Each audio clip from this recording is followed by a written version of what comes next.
Comment améliorer son énergie quand on est étudiant? Donc cette vidéo, elle est faite pour tous ceux qui ont des cours de environ 8 heures à environ 17 heures. Alors c'est parti, commençons. Une première chose, bon oui j'ai pris quelques notes.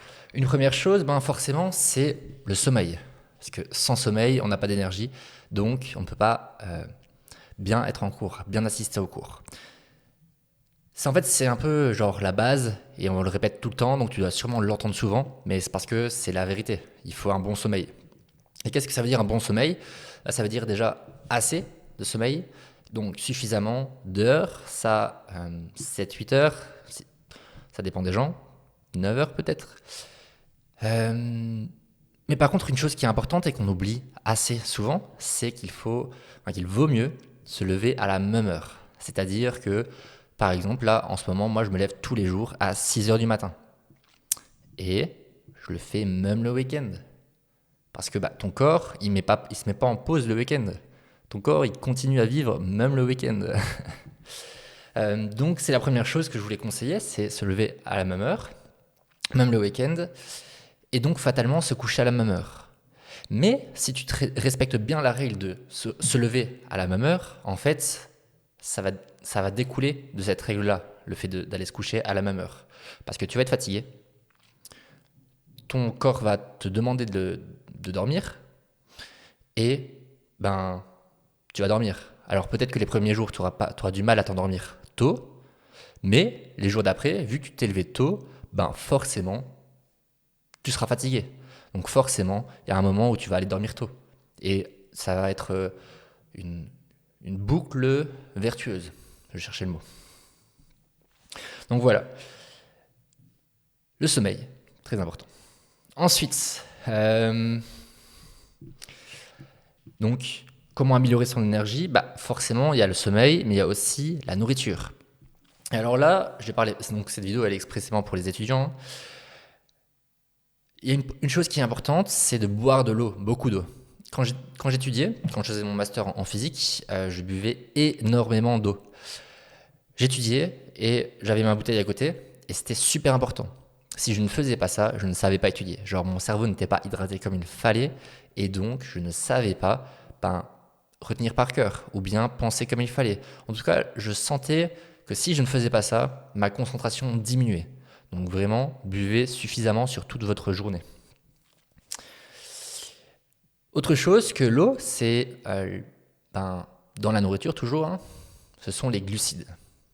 Alors, qu'est-ce que c'est les glucides? C'est tout ce qui est sucre, euh, tout ce qui est pain, tout ce qui est riz, etc.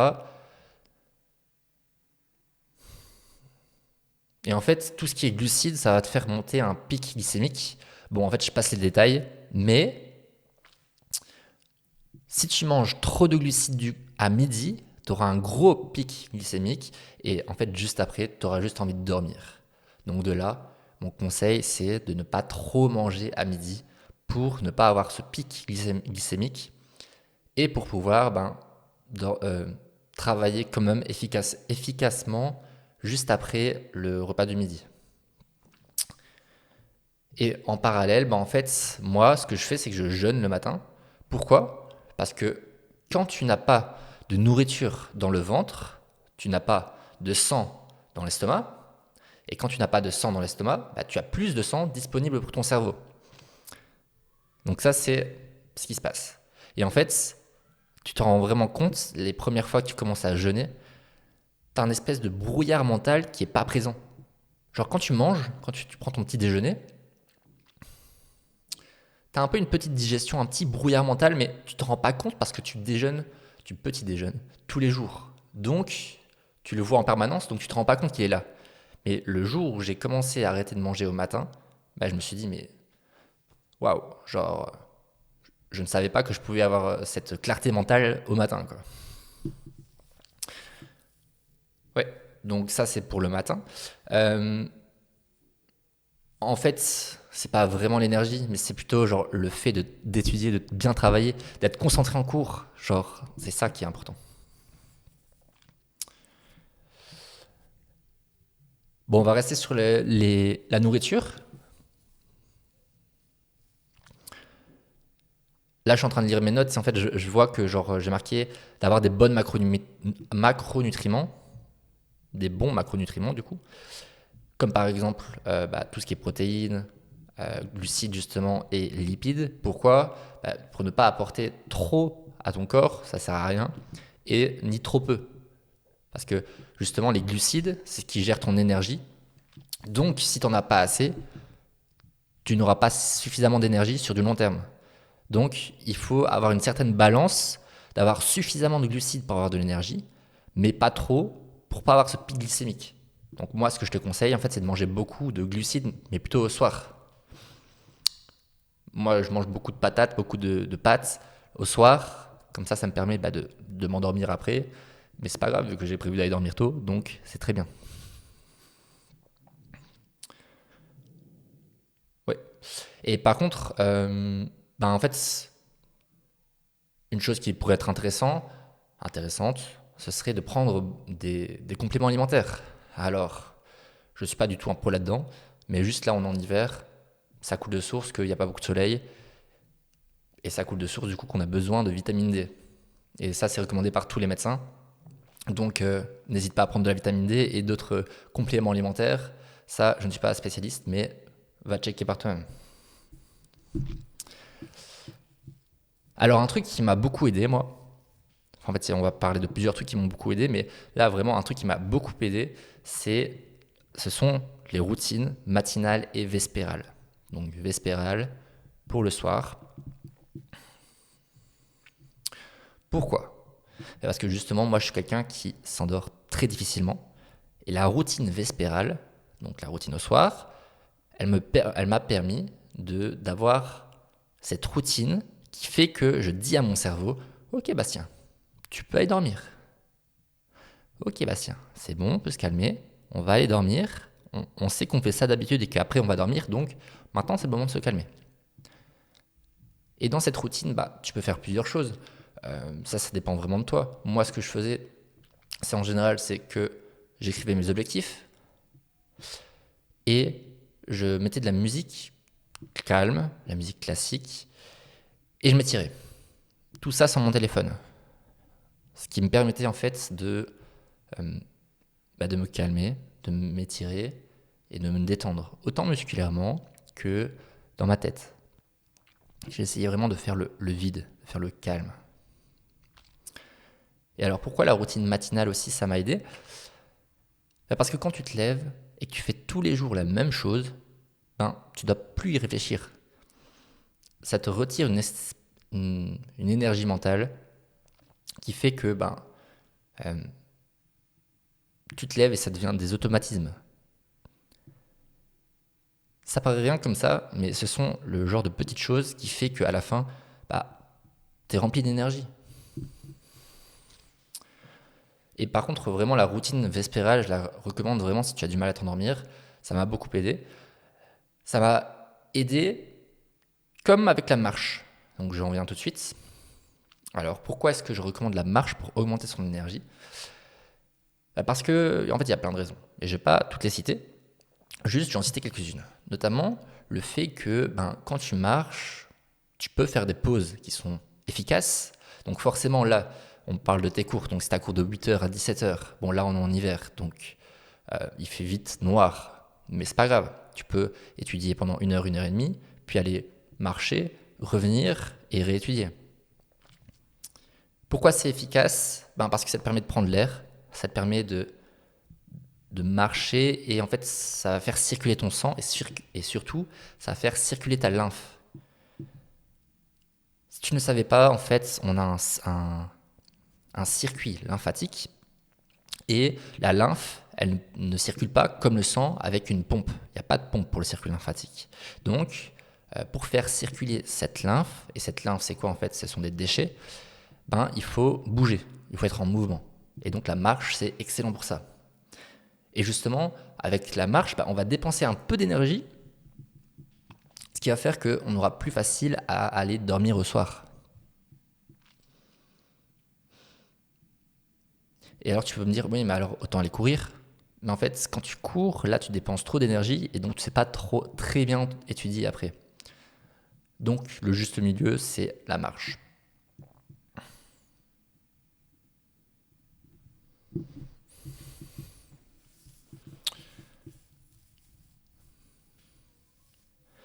Alors, donc,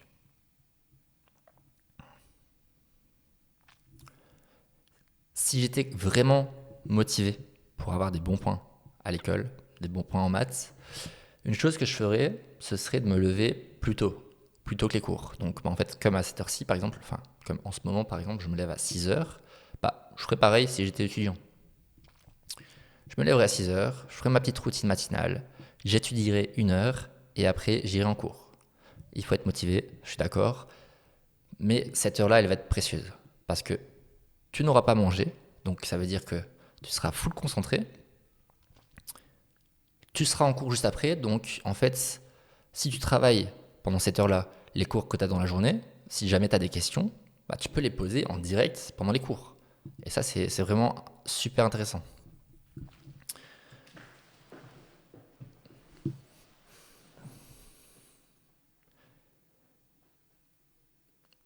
Enfin, après, ça, c'est plutôt une question d'organisation. Mais enfin, soit.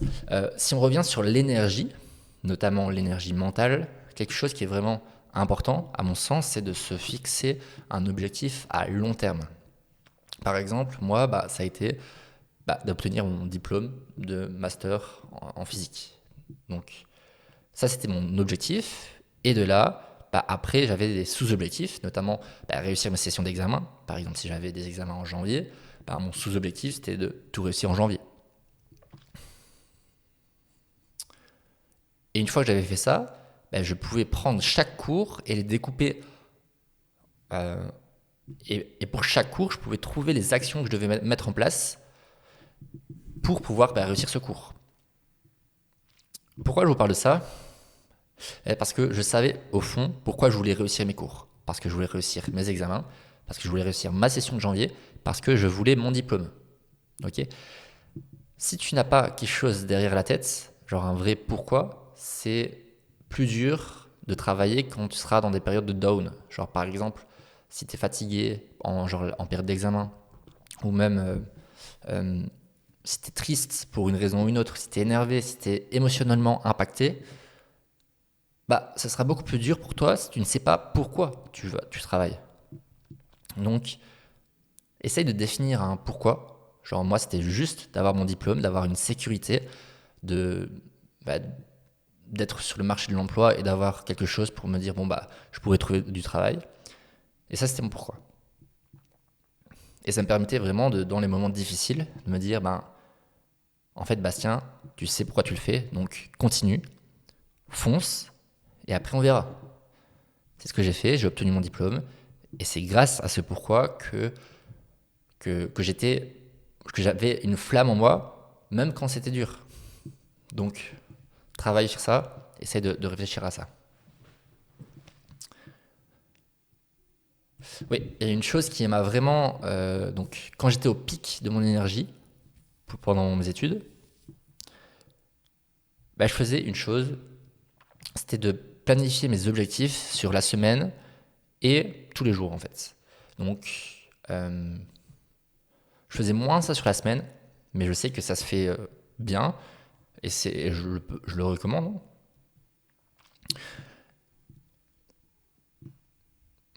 Mais par contre, je faisais ça vraiment tous les jours. C'est-à-dire que je planifiais la veille pour le lendemain ce que j'allais faire du lendemain. Donc par exemple, si je savais que j'avais cours de 8h à 17h, je mettais mes cours dans mon agenda. Si tu n'as pas d'agenda, prends un agenda. Et avant le 8h, je pouvais planifier mon heure d'étude. Donc par exemple de 6h30 à 7h30. Et ensuite, je planifiais aussi après les cours ce que je faisais. Donc quand je rentrais, je le mettais dans mon agenda. Ce que je faisais, je le mettais dans mon agenda. Genre, j'écrivais vraiment ce que je faisais. Donc, par exemple, la première heure, l'heure du matin, là, j'écrivais par exemple que je devais étudier un cours en particulier. donc disons physique atomique et moléculaire. Bon, ça ne te concerne pas, c'était un cours de master, mais soit. Et je faisais par exemple de la page 6 à la page 12 et j'étudiais par cœur. Bon, en 1 heure, c'était peut-être ambitieux. Peut-être la page 6 à la page 9. Enfin, soit, tu gères ça. Mais juste, ça devait être précis. Donc, ça devait être quantitatif, donc en nombre de pages, temporel, donc là en 1 heure, et assez précis. C'est précis. Et je sais si je l'ai fait ou si je l'ai pas fait. Et alors, pourquoi je fais ça et pourquoi ça augmente ton énergie? Tout simplement parce qu'en fait, quand tu te lèves le matin et que tu n'as plus qu'à regarder ton agenda pour savoir ce que tu dois faire, ça te retire une charge mentale. Tu sais ce que tu dois faire. Tu n'as plus qu'à passer à l'action. Donc, tu le fais. En plus, moi, ce que je faisais, c'est que je me mettais sur un tableau blanc, j'écrivais tous mes objectifs à la main. Et une fois que c'était noté, donc la veille, le lendemain, je devais le faire. Je l'avais marqué, je devais tenir ma propre parole. Et je peux t'assurer qu'à partir du moment où tu tiens ta parole, tu deviens un monstre. Je te l'assure. Mais du coup, ça faisait que que le soir même, je faisais quand même attention à ce que je marquais sur mon tableau blanc, parce que je savais que quoi qu'il arrivait, je devais le faire. Donc, je faisais vraiment attention que ce soit réaliste et faisable. Donc, voilà. Je dis beaucoup de fois donc. Pam pam pam. Voilà. Petit fun fact d'ailleurs, j'ai déjà entendu ça, c'est que le fait d'écrire ses objectifs, apparemment il y a eu une étude comme quoi les gens qui écrivaient leurs objectifs, rien que parce qu'ils les écrivaient à la main, ils avaient plus de chances d'atteindre leurs objectifs que ceux qui n'écrivaient pas leurs objectifs. Donc, je te le recommande. Alors, encore une fois, oui.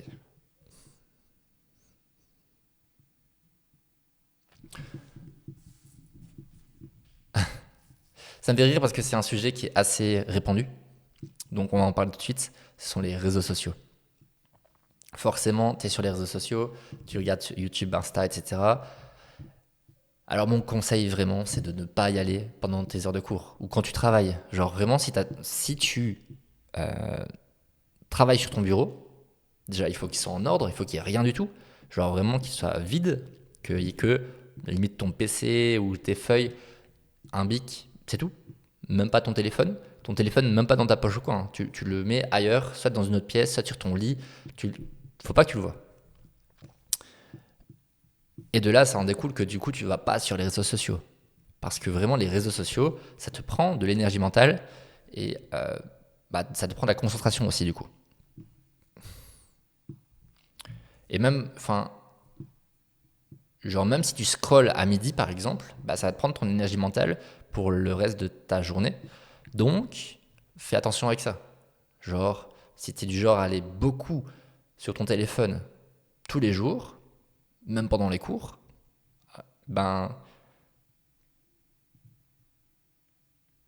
tu ne seras pas concentré pendant les cours. Et donc, si tu n'es pas concentré pendant les cours, tu retiens pas. Et si tu retiens pas, tu devras travailler plus chez toi. Donc, finalement, ce serait peut-être une meilleure chose de ne pas aller sur son téléphone pendant les cours. Et ni pendant les pauses.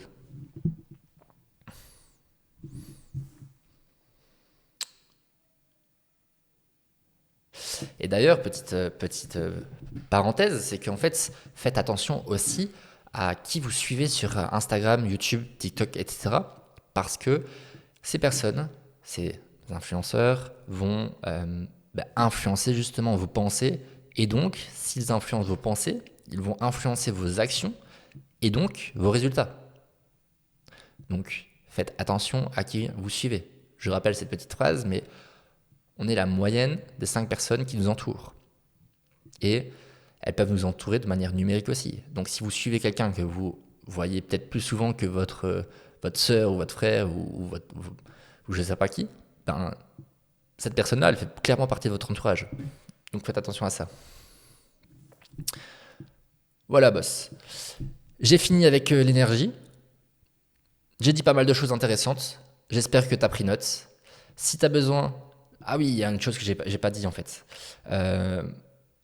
Voilà, je vais finir d'ailleurs avec ça. C'est que en fait, ne reste pas seul face à tes problèmes, à tes questions. C'est-à-dire que Si tu as des questions qui sont en toi, des ruminations, parce qu'elles restent, pose-les. Que ce soit à ton prof, que ce soit à un prof particulier. D'ailleurs, n'hésite pas à cliquer sur le lien dans la description pour prendre un appel avec moi. Ou même si tu n'as pas des questions, mais des problèmes carrément, des problèmes personnels, n'hésite pas à en parler à tes proches, à en parler à une psy. Ok, c'est totalement normal de voir une psy. Faut pas avoir un problème mental pour aller voir une psy. Pourquoi? Parce qu'en fait, les problèmes personnels impactent sur tes notes. Genre, si tu viens de te faire larguer, par exemple, je sais pas pourquoi je prends cet exemple, mais soit, je pense que c'est assez parlant. Si tu viens de te faire larguer, tu es fort impacté émotionnellement et du coup, tu auras moins envie de travailler, tu vas ruminer sur ça, tu vas avoir des mauvais points, du coup. Du coup, si tu as quelqu'un sur qui tu peux en parler, à qui tu peux en parler, c'est vraiment mieux. Enfin, bref, voilà. Donc, n'hésite pas à cliquer sur le lien. Et je te dis ciao, c'était Bastien. Et c'est ciao.